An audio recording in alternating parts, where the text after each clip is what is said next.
Maxwell कहता है कि खुद से काम लेने के लिए दिमाग और दूसरों से काम लेने के लिए दिल का इस्तेमाल किया जाता है, क्योंकि कोई भी शख्स उस वक्त तक लीडर बन ही नहीं सकता जब वो दिल का बड़ा ना हो। क्योंकि आज हम लीडरशिप क्वालिटीज़ की बात कर रहे हैं तो दुनिया में 3 तरह के लोग आए हैं, 3 तरह के लीडर पैदा हुए हैं। पहला लीडर वो होता है जिसको रब्बे ज़ुल जलाल की जो तकदीर है वो खुद लीडर बना के भेजती है।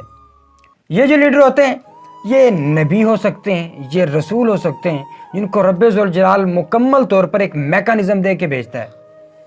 दूसरे किस्म के लीडर वो होते हैं जो कि अपनी मेहनत से बनते हैं, स्ट्रगल से बनते हैं, कोशिश करते हैं और फिर दुनिया में कुछ मकाम बना जाते हैं।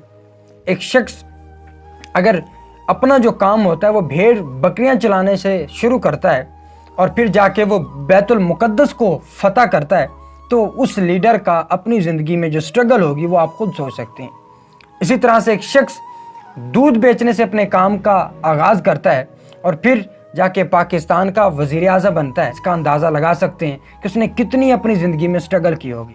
तीसरा लीडर वो होता है जो कि किसी भी शख्स से इंस्पायर होता है, किसी से सीखता है, किसी से अपनी ज़िंदगी में कोई जो भी जदोजहद होती है वो अपना एक टीचर रखता है, अपना एक फॉलोइंग मैकेनिज़्म रखता है जिनको वो फॉलो करके आगे चलकर कामयाब हो जाता है।